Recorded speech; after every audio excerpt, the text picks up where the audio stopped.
आजकल नेपालमा के भइरहेको छ? आउनुहोस् आज हामी देशको राजनीतिक उथलपुथलदेखि आर्थिक सङ्कट र केही अन्तर्राष्ट्रिय घटनाक्रमसम्म हालसालैका प्रमुख घटनाहरूलाई नजिकबाट निहालौँ। हो, एकातिर नयाँ सरकार बनेको छ, अर्कोतिर आर्थिक चुनौतीहरू छन्, अनि फेरि अन्तर्राष्ट्रिय घटनाक्रमले पनि हामीलाई छोइरहेको छ। यी सबैले मिलेर नेपालको बाटो कता लैजाँदैछन् त?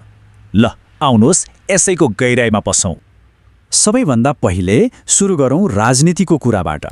देशको राजनीतिक मैदानमा अहिले के कस्ता उथलपुथल भइरहेका छन् र नयाँ सरकारले के गर्दैछ? सरकार बन्ने बित्तिकै एउटा निकै ठुलो र भनौँ न तरङ्ग ल्याउने खालको कदम चालिएको छ। त्यो हो पूर्व प्रधानमन्त्री केपी शर्मा ओलीलाई आन्दोलन दमनको एउटा पुरानो घटनाको सम्बन्धमा अनुसन्धानका लागि नियन्त्रणमा लिइनु। अब सरकारको भनाइ के छ त? कानुन मन्त्री सुविता गौतमले स्पष्ट पार्नुभएको छ कि यो कुनै राजनीतिक बदलाको भावनाले गरिएको होइन, बरु यो त छानबिन आयोगको प्रतिवेदनलाई कार्यान्वयन मात्र गरिएको हो, जुन जनताले दिएको म्यान्डेट अनुसार नै छ। तर अर्कोतिर पूर्व प्रधानमन्त्री ओलीले बयानका क्रममा आफ्नो बचाउ गर्नुभएको छ। उहाँले भन्नुभएको छ कि बल प्रयोग गर्ने निर्णय स्थानीय प्रशासनको थियो, उहाँको निर्देशनमा भएको होइन। यसले गर्दा यो घटनामा खास जिम्मेवार को हो भन्ने बहस झनै तातेको छ। सरकारका वाचा र काम गराइमा कत्तिको तालमेल छ त? हेरौँ है त। नयाँ सरकारले पद सम्हाल्नु अघि नै सम्पत्ति विवरण सार्वजनिक गर्ने वाचा गरेको थियो, तर अहिलेसम्म त्यो भएको छैन। यसले गर्दा सरकारको पारदर्शिताको प्रतिबद्धतामाथि प्रश्न उठ्नु स्वाभाविक नै हो।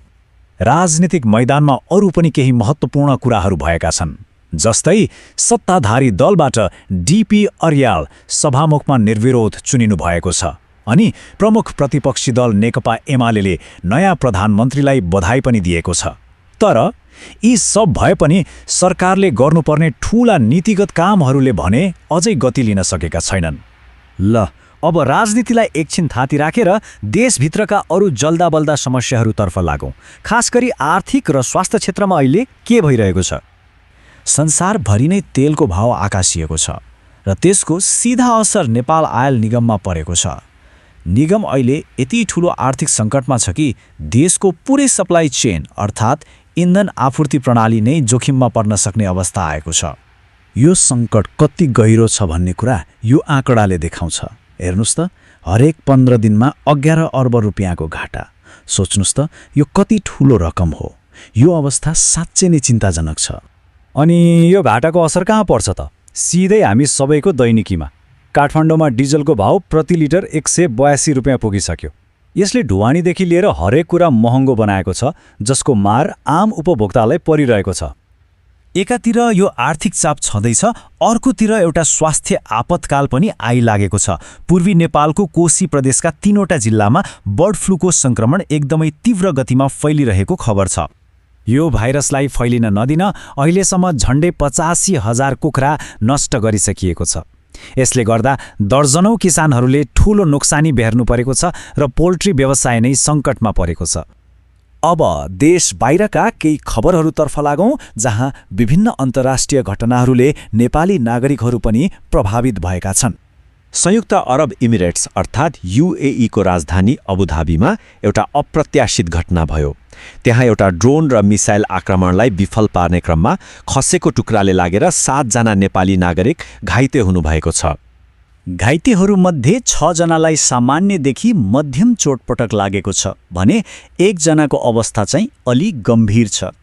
यस्ता घटनाले फेरि पनि विदेशमा रहेका नेपालीहरूको सुरक्षाको प्रश्नलाई अगाडि ल्याउँछ।